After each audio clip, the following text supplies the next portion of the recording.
Hello friends, જય શ્રી કૃષ્ણ. સ્વાગત છે તમારું માય કિચન ગુજરાતીમાં. આજે આપણે બનાવીશું રાજકોટ ફેમસ સેન્ડવિચ, જે એકદમ ટેસ્ટી અને ક્રિસ્પી હોય છે. આ સેન્ડવિચ એકવાર ખાશો તો રાજકોટ પહોંચી ગયા હોય એવું જ લાગશે, અને જે એકદમ ઓછા અને ઘરમાં રહેલા સામાનમાંથી બની જાય છે. તો ચલો બધી ટિપ્સ સાથે ટેસ્ટી સેન્ડવિચ બનાવવાની શરૂઆત કરીએ. સેન્ડવિચ બનાવવા માટે આપણે એક કુકર લઈશું. કુકરની અંદર આ રીતે એક સ્ટેન્ડ રાખી દઈશું. ત્યારબાદ એક બાઉલની અંદર 2 વાટકી લીલા વટાણા લેવાના છે. વટાણાને એકદમ મેં વોશ કરી અને લઈ લીધા છે. પછી એને આ રીતે સ્ટેન્ડ ઉપર વટાણા ગોઠવી દેવાના છે. ત્યારબાદ 7થી 8 નંગ બટેટા લેવાના છે. બટેટાને આ રીતે હાફ કરી અને આપણે સાઈડ પર ગોઠવી દઈશું. આમાં બંને આ રીતે બાફવાનું છે, જેથી વટાણા આપણે થોડા આખા જોઈએ છે, એટલે આ રીતે બાફીશું. હવે જે બટેટા છે એની ઉપર આપણે અડધોથી પોણો ગ્લાસ પાણી લેવાનું છે. ત્યારબાદ જે વટાણા છે એની અંદર 1 ટેબલસ્પૂન પાણી ઉમેરીશું અને અડધી ચમચી મીઠું ઉમેરીશું. મીઠું ઉમેરવાથી વટાણા એકદમ આખા રહેશે. ત્યારબાદ વટાણા ઉપર આપણે 1/4 ટીસ્પૂન ખાંડ ઉમેરીશું. ખાંડ ઉમેરવાથી વટાણાનો કલર એવો જ ગ્રીન જળવાઈ રહેશે. હવે કુકર બંધ કરી અને આપણે ફૂલ ફ્લેમ પર 3 વિસલ થવા દેવાની છે. આ કુકર ઠંડુ થાય ત્યાં સુધીમાં આની સાથે સર્વ કરવામાં આવતી ચટણી તૈયાર કરશું. આ ચટણી થોડી ડિફરન્ટ હોય છે. એના માટે આપણે એક મિક્સર જાર લઈશું. એની અંદર આપણે 100 ગ્રામ લીલા ધાણા લઈશું. ત્યારબાદ અડધો કપ ફુદીનાના પાન લઈશું અને 2 ઇંચ આદુનો ટુકડો લઈશું. ત્યારબાદ 2 નંગ લીલા મરચાં લઈશું. જો તમને આજની રેસીપી ગમે તો લાઈક કરજો, શેર કરજો અને માય કિચન ગુજરાતીને સબસ્ક્રાઈબ કરી દેજો અને બાજુમાં આવેલા બેલ આઇકનને પ્રેસ કરી દેજો, જેથી આવનારા બધા જ નવા વિડીયોનું નોટિફિકેશન તમને મળી જાય. જો આ રીતે આપણે મરચાંને પણ આમાં લઈ લઈશું, એમાં ટીટિયા અને બીનો પાર્ટ દૂર કરી લેવાનો છે. ત્યારબાદ 1 ચમચી મીઠું ઉમેરીશું અને 2 ચમચી ખાંડ ઉમેરીશું. આ થોડી ખાટી મીઠી ચટણી હોય છે. હવે એની અંદર 1 લીંબુનો રસ ઉમેરીશું. અહીંયા આગળ મેં અડધી વાટકી સિંગદાણા ઉમેર્યા હતા, પણ એની ક્લિપ અત્યારે મારે કટ થઈ ગઈ છે, એટલે તમે અડધી વાટકી સિંગદાણા ઉમેરી દેજો અને અડધી ચમચી શેકેલા જીરાનો પાવડર ઉમેરીશું અને 1/4 ટીસ્પૂન આપણે સંચળ પાવડર ઉમેરીશું. ત્યારબાદ 4 ક્યુબ બરફના ઉમેરીશું. આમાં બરફ અથવા તો 1 ટેબલસ્પૂન જેટલું તમારે પાણી ઉમેરી દેવાનું, પણ પાણી ઠંડુ યુઝ કરવાનું, જેથી ચટણીનો કલર સરસ ગ્રીન રહેશે. અને આ ટાઈપની આમાં થીક ચટણી બનાવવાની છે, આછી ચટણી નથી બનાવવાની. જો આ ટાઈપની થીક બનાવવાની છે. હવે આપણે આઈસ ઉમેર્યો એટલે એનો ચટણીનો કલર સરસ આ ટાઈપનો ગ્રીન રહે છે. હવે આપણું કુકર પણ ઠંડુ થઈ ગયું છે અને આપણે ચેક કરી લઈએ બધું બરાબર બફાઈ ગયું છે કે નહીં. જો વટાણા આ રીતે દબાવીને આપણે જોઈ લેવાના. વટાણા પણ સરસ કૂક થઈ ગયા છે અને બટેટા પણ સરસ કૂક થઈ ગયા છે.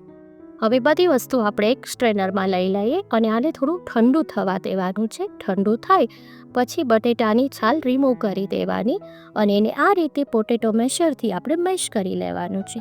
પણ આમાં બટેટાને એકદમ ઠંડા થવા દેજો. હવે આપણે એક પેન લઈશું અને એમાં 2 ચમચા તેલ લઈશું. આ એકદમ ઓછા તેલમાં આનું સ્ટફિંગ તૈયાર થઈ જાય છે. હવે એનું આપણે સ્ટફિંગ તૈયાર કરી લઈએ. એના માટે તેલ ગરમ થાય એટલે 10થી 12 કળી લસણની લેવાની છે. એને એકદમ બારીક ચોપ કરી અને લઈ લેવાની છે. ત્યારબાદ 2 નંગ મરચાં ઉમેરવાના છે. અત્યારે મારી પાસે લાલ મરચાં હતા એટલે મેં લાલ મરચાં યુઝ કર્યો છે. તમારી પાસે રેડ કે ગ્રીન જે પણ ચીલી હશે તે ચાલશે આમાં. ત્યારબાદ 1 ચમચી આદુની પેસ્ટ ઉમેરીશું અને એને થોડું સોતે થવા દેવાનું છે, એટલે કે લસણની સુગંધ આવે ત્યાં સુધી ચડવા દેવાનું છે.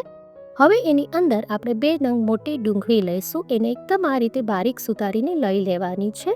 ત્યારબાદ 1 ચમચી મીઠું ઉમેરીશું. મીઠું ઉમેરવાથી કાંદા ફટાફટ ચડી જાય છે. હવે આમાં કાંદાને આપણે બહુ કૂક નથી થવા દેવાના, આ રીતે થોડા સોતે થાય એટલા જ કૂક કરવાના છે. ત્યારબાદ જે આપણે વટાણા બાફેલા છે એમાં એડ કરી દેવાના છે. જો આપણે આમાં મીઠું અને ખાંડ થોડા ઉમેર્યા, એનાથી વટાણાનો કલર પણ સરસ રહ્યો અને વટાણા એકદમ આખા રહ્યા આ ટાઈપના આપણે જોવે છે.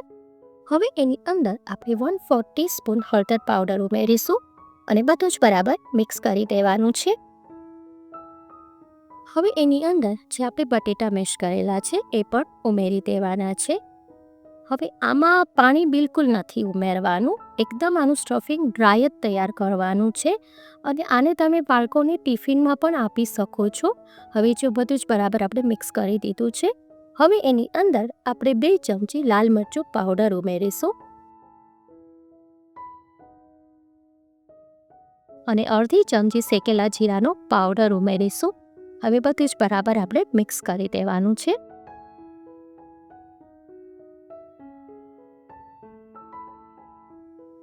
જો આ બધું સરસ મિક્સ થઈ જાય પછી એની અંદર આપણે અડધી ચમચી ગરમ મસાલો ઉમેરીશું. આ સેન્ડવિચમાં ગરમ મસાલા અને મરચાંનું પ્રમાણ થોડું વધારે હોય છે, પણ હવે આપણે ઘરે જ બનાવીએ છીએ તો એકદમ ઓછા ગરમ મસાલાથી પણ એટલી ટેમ્પટિંગ બની જશે, તો આપણે ઓછો ગરમ મસાલો યુઝ કરીશું. ત્યારબાદ એમાં લીલા ધાણા ઉમેરીશું અને 1 લીંબુનું જ્યુસ ઉમેરી દઈશું. હવે આપણે ગેસની ફ્લેમ બંધ કરી દઈશું. જો સ્ટફિંગ આ ટાઈપનું એકદમ આપણે ડ્રાય બનાવવાનું છે. હવે આપણે ટોસ્ટર લઈશું અને બ્રેડની સ્લાઇસ લઈશું અને બ્રેડ ઉપર આપણે બટર લગાવી દઈશું. આ રીતે બંને સ્લાઇસ તૈયાર કરી દેવાની છે અને બટરવાળો પાર્ટ છે એ નીચે ટોસ્ટરમાં સેટ થાય એ રીતે આપણે ગોઠવી દેવાનું છે. ત્યારબાદ જે આપણે ગ્રીન ચટણી બનાવી છે તે અપ્લાય કરી દઈશું. એટલે જ આમાં આપણે થીક ચટણી અત્યારે રાખી છે. હજી પાછી આપણે આમાં એક બીજી ચટણી બનાવવાની છે સર્વિંગ માટે, એ પણ આગળ બનાવીશું.